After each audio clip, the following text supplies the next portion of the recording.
Había hace muchos años un senador brasileño que solía afirmar que la política es como una nube, no por el tema de la consistencia, no por su densidad, sino por su formato. Él decía, pasa con la política como pasa con las nubes. Uno la mira, tiene un diseño, tiene una configuración, deja de mirarla y al rato, casi sin que uno se dé cuenta, esa configuración levemente, de a poco, cambió.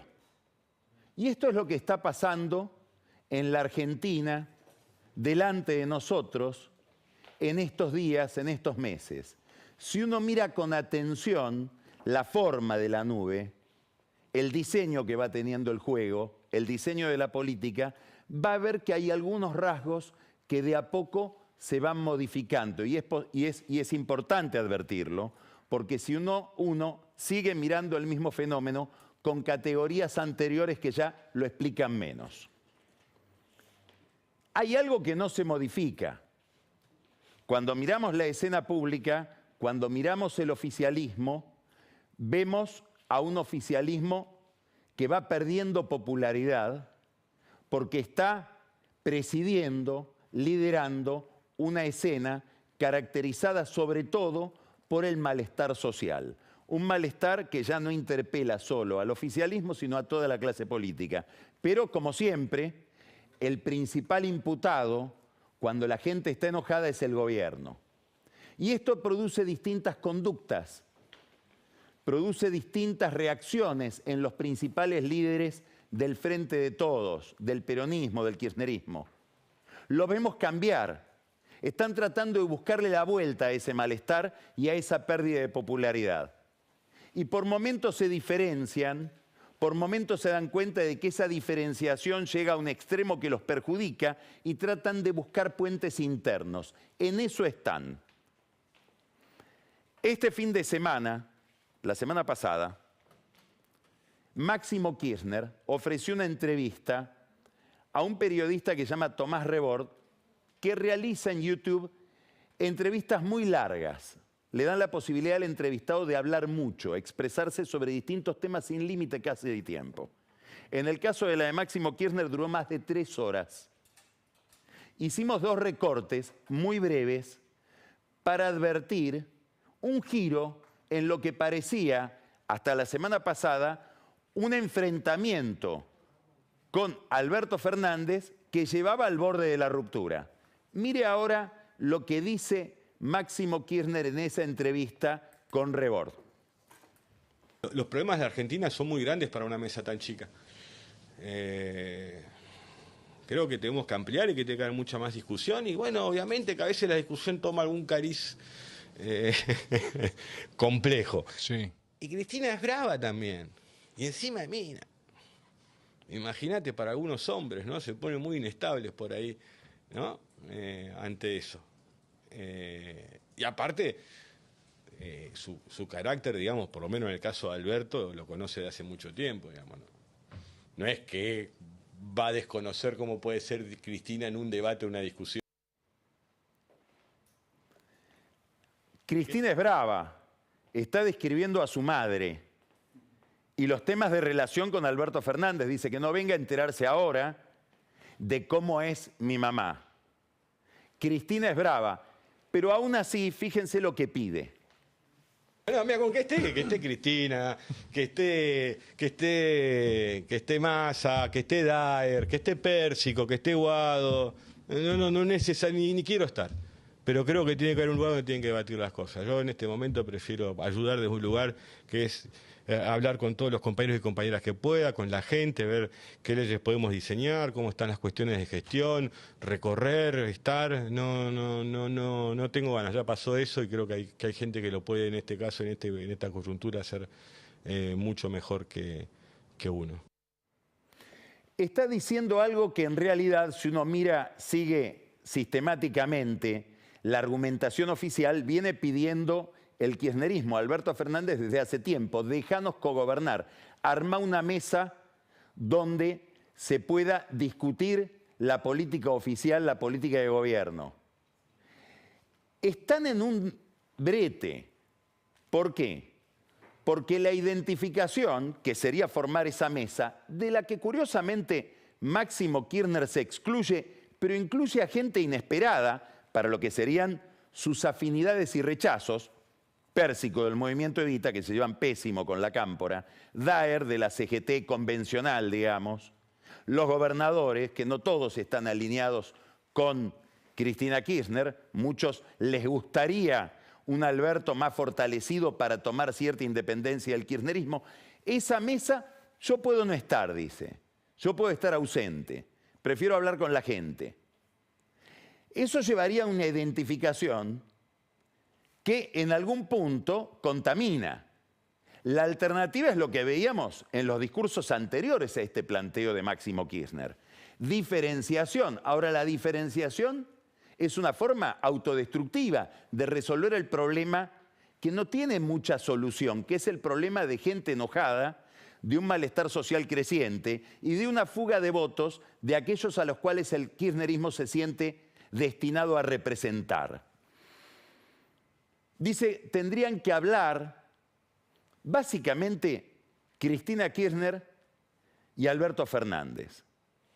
Ahora, hay algunas curiosidades, por ejemplo, de este viaje que realiza Alberto Fernández a una cumbre de la paz en París y después sigue el viaje hacia Indonesia, donde en Bali se está realizando la cumbre del G20. Si uno hace la cuenta de las veces que Alberto Fernández se vio con Macron este año, se vio más veces con el presidente de Francia que con la vicepresidenta de la Argentina. Es decir, lo vio más veces Alberto Fernández, Emmanuel Macron, que Cristina Kirchner. Hay una fascinación con el presidente de Francia misteriosa porque le dedicó en este viaje 12 tweets. Fernández a Macron. Respuesta 0, es decir, van 12-0. Llegó a Bali y después de verlo 4 días en París, vuelve a comer con él. Hay cierta sorpresa entre los franceses de esta inclinación, de esta afinidad tan asimétrica respecto de lo que pasa entre Alberto Fernández y Cristina Kirchner, con un gobierno muy acosado por la cuestión económica, que requeriría de mayor densidad política y probablemente de mayor acuerdo político. ¿De quién es la culpa? De ambos bandos, obviamente. ¿Cuál es el problema de fondo? El problema de fondo lo vamos a ver ahora en un par de gráficos que nos pintan el panorama sociolaboral de la Argentina. Algo que mortifica, como decíamos recién, muchísimo al kirchnerismo, porque el kirchnerismo puede estar diseñado para que se le levanten en contra los mercados, pero no para que se le levanten en contra los sectores populares, porque sienten que en términos sociales el gobierno no da respuesta. Mire este gráfico, es un gráfico de Fernando Marul, un economista que, como ustedes saben, consultamos muy seguido. ¿Qué es esto? Acá tenemos una línea azul intensa y una línea celeste. Esta línea azul intensa es el empleo privado, asalariado. Fíjense cómo cae desde agosto, octubre del 17, 18, se derrumba, llega a un piso, esto es la cuarentena, la pandemia, una gran destrucción. Cuidado con esto es clave para el clima político, el clima emocional que se vive en la Argentina y una recuperación del empleo hasta niveles que todavía no son los anteriores a la crisis del 18. Cuidado, digamos, desde abril del 18 hasta ahora estamos en una misma crisis. Que no nos confunda el cambio de gobierno, que no nos confunda la polarización. El problema sigue estando ahí. Alta inflación, problemas de estancamiento y actividad, problemas con el tipo de cambio, un gasto público disparado, difícil de financiar, problemas de deuda. Todo esto viene desde abril del 18, lo estamos padeciendo hace más de 4 años. Todavía no volvió el empleo a los niveles anteriores a esa crisis. Sí se recuperó respecto de la pandemia. Este es el empleo. Ahora, esto es el salario, el celeste. Y mire cómo está el salario real en la Argentina, es decir, el salario medido en relación con la inflación. Bueno, es una caída que viene desde abril del 17 y que no se recupera y sigue cayendo. Esto, por supuesto, es determinante de la percepción que tiene la gente del gobierno, es determinante del estado de ánimo y es determinante del triunfo o el fracaso electoral de una fuerza política que está gobernando. Ahora vamos a mirar otro gráfico de la consultora Empiria que nos va a mostrar mejor qué pasa con esta línea, qué pasa con el empleo. Es este. Y esto es revelador. Esta es la Argentina de hoy y de hace mucho tiempo. Esta línea es la línea del empleo informal en negro y de los monotributistas, y esta es la línea del trabajo asalariado privado, que no se mueve. No hay creación, más bien hay destrucción. Mire esto, 2020, la pandemia, destrucción del estancamiento y destrucción, eventualmente destrucción del salario, del empleo asalariado privado. Es el empleo formal, el empleo del convenio de trabajo. Y una caída durante la pandemia y una recuperación del trabajo o del monotributista, el cuentapropista, o el trabajo informal, que es lo que más crece en la Argentina. Bueno, es obvio que haya malestar social. ¿Por qué? Porque las políticas de estímulo que vienen por el lado de las paritarias a recuperar el salario no alcanza a esta gente. Esta gente está viviendo un ajuste fenomenal de sus ingresos y no tienen cómo pelearlo porque están fuera del mundo sindical, del mundo representado por los sindicatos, de lo que se llamaba clásicamente la sociedad salarial. ¿Qué es esta sociedad salarial estancada? ¿De qué estamos hablando? Estamos hablando de algo que en términos históricos sería el abandono de la Argentina peronista, de la Argentina soñada por el peronismo en los años 50. Esta es otra Argentina, es otro país. No es un país con más pobres, no es un país con más informalidad, es otro país porque este cuadro sociolaboral implica otra política. Y es muy difícil para el kirchnerismo relacionarse con estos datos. Esta es la incomodidad que estamos viviendo. Ahí está Máximo Kirchner, que no sabe cuánto acercarse a Fernández y cuánto alejarse de Fernández. Cómo interpretar esto y cómo, sobre todo, y lo mismo le pasa a Cristina Kirchner, explicárselo a los propios, que empiezan a dejar de votar. ¿Se van a la abstención? ¿Se van a la ultraizquierda? ¿O se van a la ultraderecha de Milei? Los descontentos jóvenes de clases más vulnerables también buscan expresarse a través de alguien que tal vez no los interpreta ideológicamente, los interpreta emocionalmente. Sabe que están enojados. Ahora, claro, para mejorar la situación del salario, ese salario real que veíamos en el cuadro anterior, que se había deteriorado, hay que abaratar las cosas, hay que frenar la inflación y uno debería tener acceso a bienes que en general están ligados al dólar, porque todo está ligado al dólar. ¿Por qué? Porque en cada cosa que consumimos hay un insumo, o bien el bien mismo. Hay que tener dólares para comprarlo. Y acá viene el problema adicional a la inflación, que es el problema de falta de dólares, agudizado por la falta de lluvias y la amenaza que hay sobre la siembra y la cosecha gruesa. Llovió ayer, fue una bendición, pero claro, llueve la 10ª parte de lo que llovía el año pasado y llueve la mitad de lo que llovía en el 17 cuando empezó el problema de la sequía que afectó después en el 18 al gobierno de Macri, también con un estrangulamiento en la oferta de dólares. Entonces hay como una especie de infierno astral, de tormenta perfecta, donde la naturaleza, la meteorología, tal vez el cambio climático conspira contra las necesidades macroeconómicas del gobierno porque ya hay pocos dólares y podría haber menos dólares. Y eso afecta dramáticamente el salario, sobre todo si se llega a una devaluación brusca. Uno podría decir, bueno, el gobierno está trabajando para los mercados, no está trabajando para ese público al que me estoy refiriendo. El gobierno podría decir, Alberto Fernández, Massa, que está realizando un ajuste importante.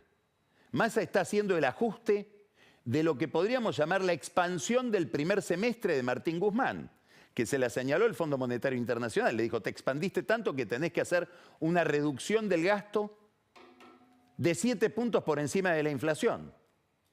Hoy el gasto está subiendo menos que la inflación y la tasa de interés está subiendo, sin que sea todo lo positiva que tiene que hacer. Eso es un ajuste monetario fiscal que está llevando adelante Massa.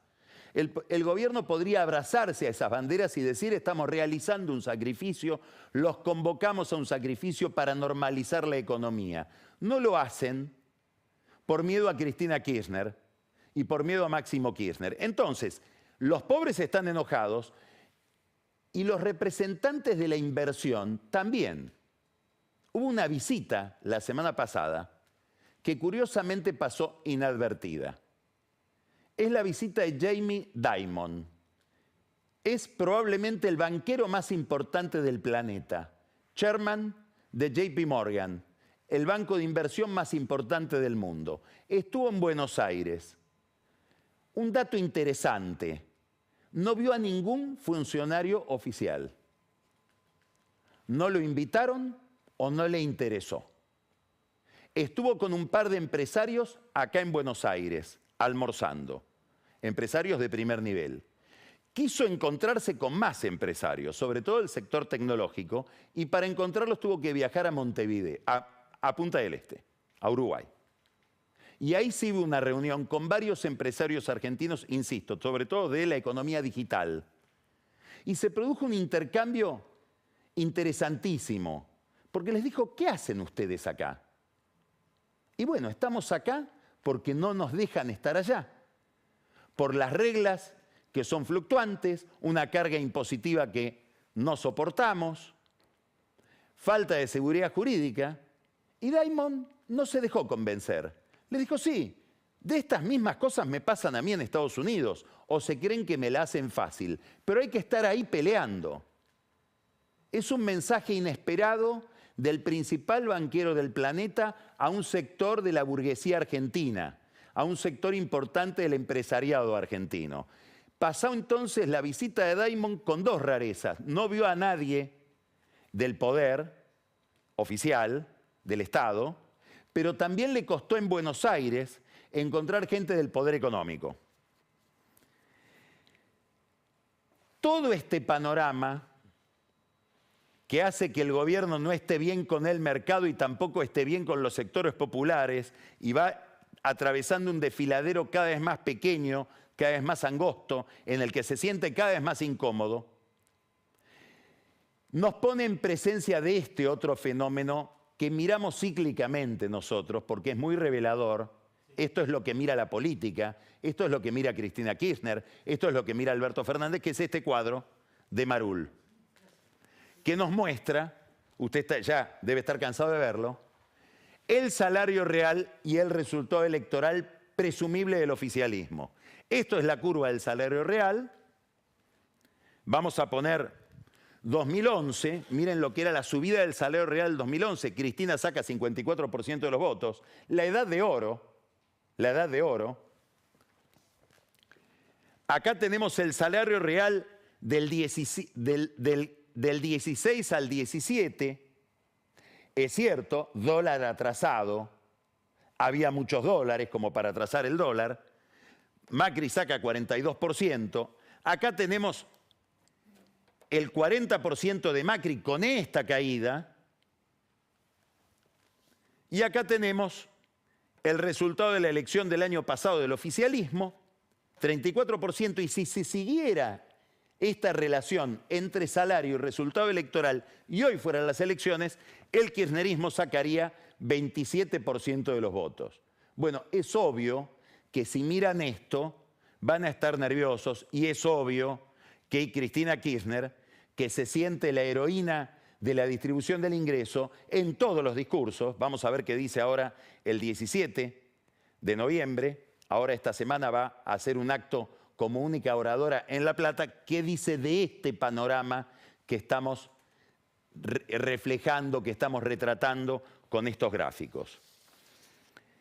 Claro, todo esto desata tensiones dentro del oficialismo, desata tensiones en la política, y ahora aparece una a la que se va a referir después Daniel Vilota con detalle.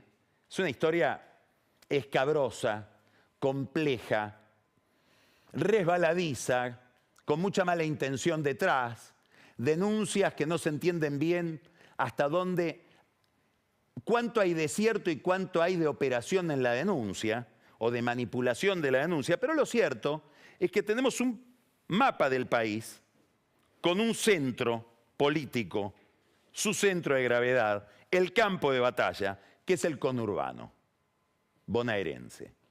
Y dentro de ese conurbano bonaerense, una zona especialmente densa, inmensa, un partido que nunca se dividió, que es La Matanza, el ancla del peronismo histórica, el ancla del kirchnerismo, el ancla de Cristina Kirchner en el conurbano bonaerense, la palanca desde la cual controla todo el peronismo y lo arrastra. Esta es la razón por la cual ha sido en todos estos años tan difícil reemplazar el liderazgo de Cristina Kirchner, porque tiene su base ahí, en el lugar para el cual se inventó el peronismo, el lugar de esa sociología que estábamos mencionando que empieza a crujir.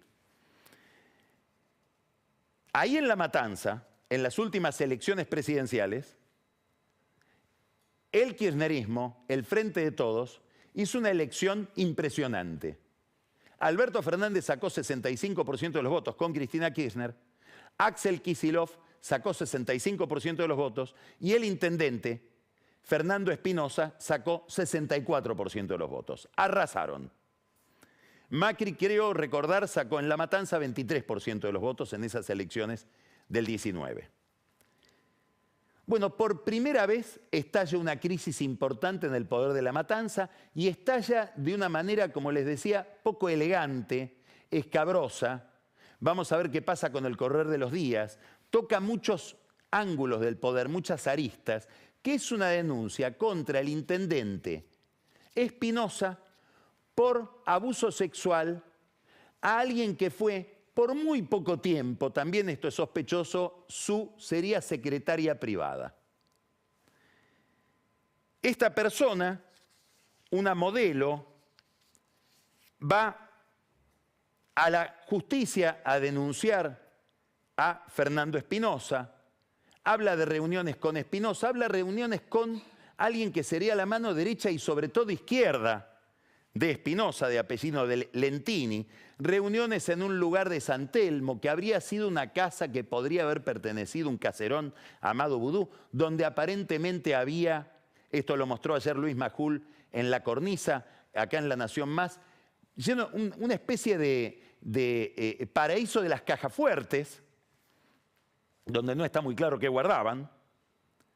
Lo cierto es que esta denuncia contra Espinosa, que después la va a explicar en sus pros y sus contras, en sus, no podríamos decir en sus luces y sus sombras, en sus sombras y sus sombras, lo va a explicar después Daniel Vilota. Lo que me importa es destacar que esta denuncia debilita al intendente de La Matanza y abre por primera vez una interna complicada en La Matanza, donde parte del oficialismo de La Matanza decide o pretende ya no ir con Espinosa como candidato, sino con Verónica Magario, que fue intendenta de La Matanza, es la vicegobernadora de Kicillof en la provincia de Buenos Aires, Todo el mundo da por cierto que fue pareja de Espinosa, compartían un departamento en el barrio de los Intendentes del Conurbano, que es Puerto Madero, y no sabemos muy bien, mejor no averiguar por qué terminó esa relación.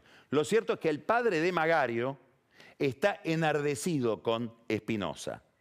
El padre de Magario no es un personaje cualquiera, se llama Raúl Magario y era el tesorero de los Montoneros.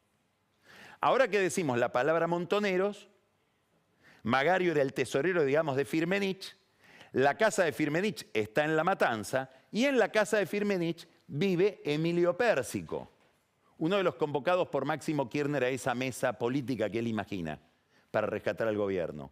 Pérsico está casado con Patricia Cubría, que es candidata en contra de Espinosa. O sea que ya tenemos Espinosa, Magario, el movimiento Evita con Pérsico y Patricia Cubría dividiendo el peronismo de La Matanza. La pregunta que se hace Espinosa seguramente, con esta narración como telón de fondo, es ¿de dónde me vino la denuncia? ¿De dónde viene el impulso? Todo eso lo vamos a hablar después con Vilota. A esto hay que agregar la Cámpora, que tiene un dirigente en La Matanza, muy ligado a Máximo Kirchner, Facundo Tignanelli, que tampoco se lleva bien con Espinosa. ¿Qué estamos diciendo? Que hay puentes o túneles misteriosos que hacen que cuando empieza a resquebrajarse el suelo electoral, la base electoral de un movimiento político, empieza este tipo de problemas de disidencias y de fisuras. Ahora nada menos que en el corazón del conurbano, en el anclaje principal del oficialismo en la demografía de la provincia de Buenos Aires. Es un conflicto feo, con temas escabrosos. Habrá que ver después, va a haber preguntas seguramente de qué hacen los y las militantes de las cuestiones de género si esto se verifica. Está lleno de casos la política de este tipo de abusos ligados a lo peor del machismo. Y es un tema que termina en tribunales de manera, como nos va a contar después Daniel Vilota, escabrosa. No es el único caso. Si miramos a la oposición, pasan cosas parecidas.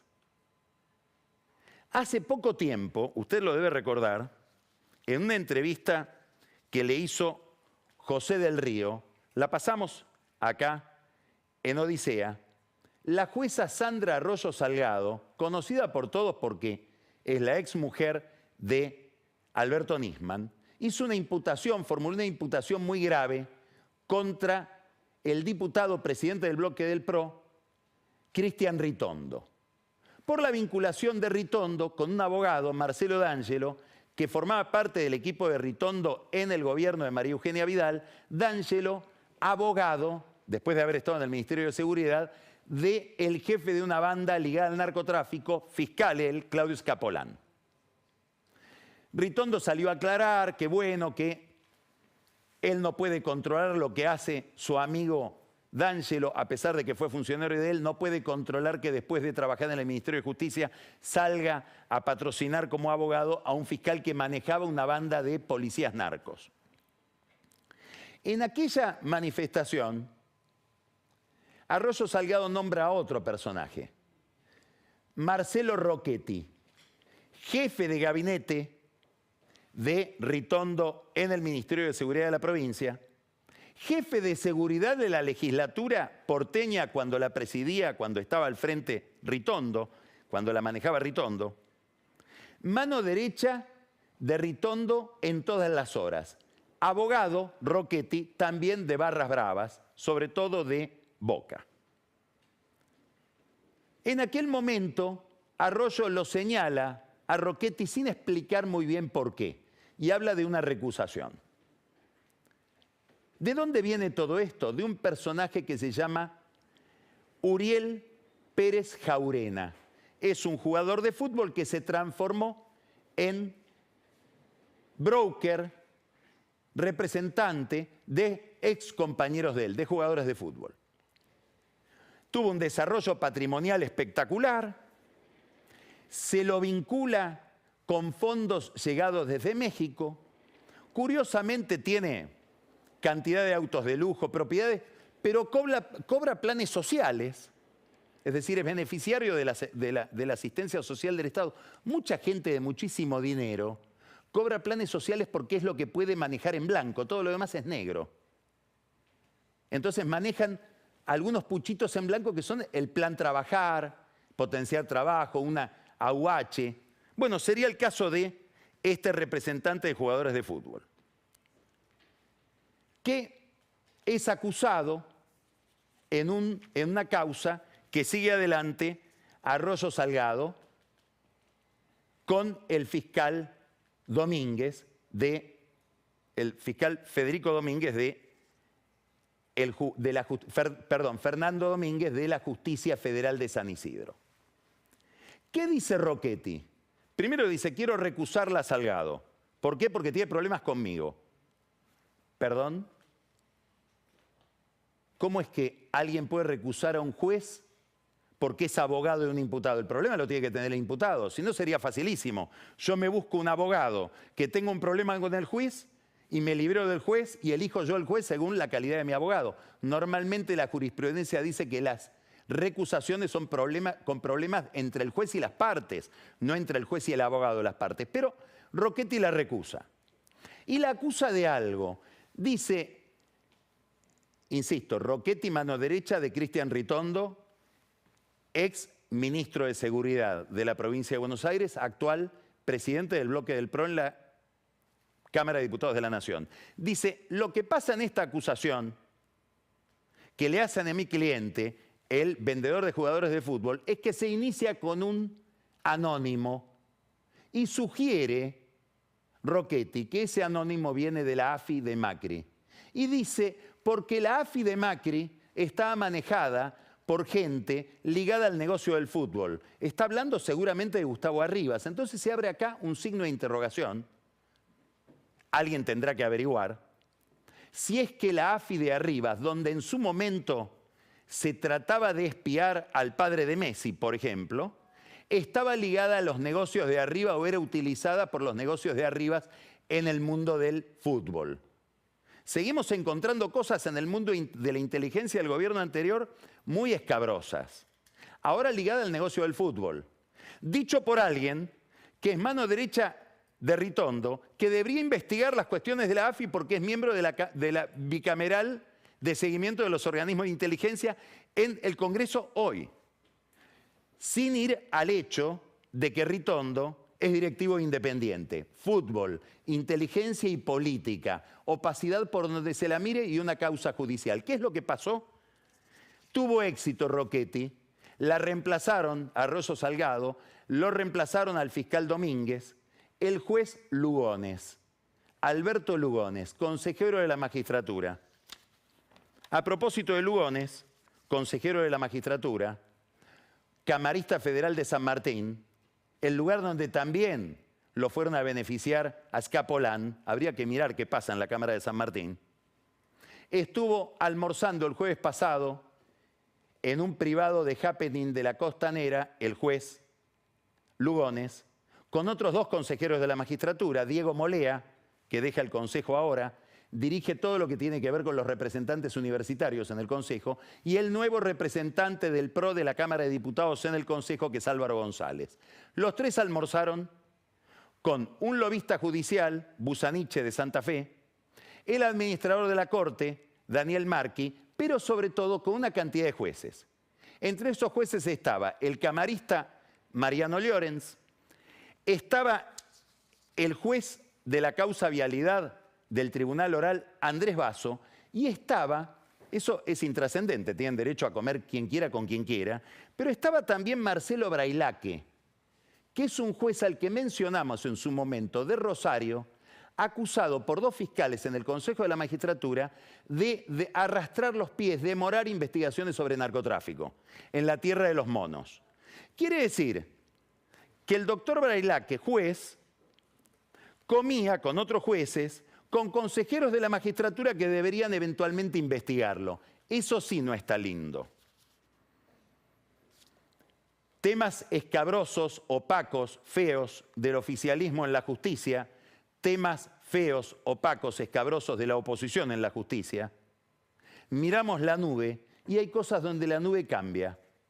Un detalle. La semana pasada hubo una actividad conjunta de dos grupos políticos.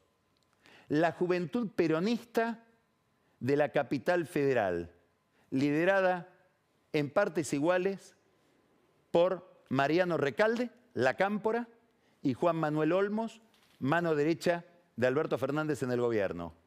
Del otro lado, la Juventud Radical, presidida por Agustín Rómbola, un hombre de Emiliano Jacobiti y Martín Lustó. Una reunión para hablar en contra de la violencia política y de la radicalización del discurso del odio. Empieza a haber movimientos extraños que se corresponden con cierta radicalización que uno ve en el PRO, en el discurso de Macri y en el discurso de Patricia Bullrich. Pareciera que empieza a haber radicales que se sienten descontentos, se quieren distanciar de esa posición, y eso los lleva a algo impensable hace 6 meses, acercarse nada menos que al kirchnerismo o al fernandismo, en cualquiera de sus dos versiones, por ahora en la capital federal. Miramos la nube, tiene una forma. La miramos al rato, empieza a tener otra. Malestar social, disputas internas en las distintas coaliciones y encuentros y afinidades inesperadas. Vamos a empezar, Odisea, metiéndonos en la cabeza de Horacio Rodríguez Larreta. Vamos a ver qué tiene pensado para el país, él que está en la carrera presidencial. ¿Qué nos puede decir del clima público que se vive hoy en la Argentina? Vamos a indagarlo sobre temas que él, por distintas razones, no suele hablar. Uno principal, el futuro. Después vamos a escuchar, ya les dije, a Daniel Vilota, que va a hablar de la crisis que se abre en La Matanza por esta denuncia penal por abuso sexual contra Fernando Espinosa, y nos va a traer también un tema delicado desde Santiago del Estero, Pancho Olivera. Ocupaciones de tierra y persecuciones oficiales contra propietarios de tierras en la provincia de Los Zamora. Después vamos a escuchar y a mirarnos en el espejo de la historia. Lo trae como siempre Camila Perochena y nos va a hablar de la historia de los movimientos sociales en la Argentina. Y quédese al whisky, porque Carola Gil nos cuenta todo, del espectacular casamiento de Jorge Macri este fin de semana en La Rural. Y después de Odisea, quédese, porque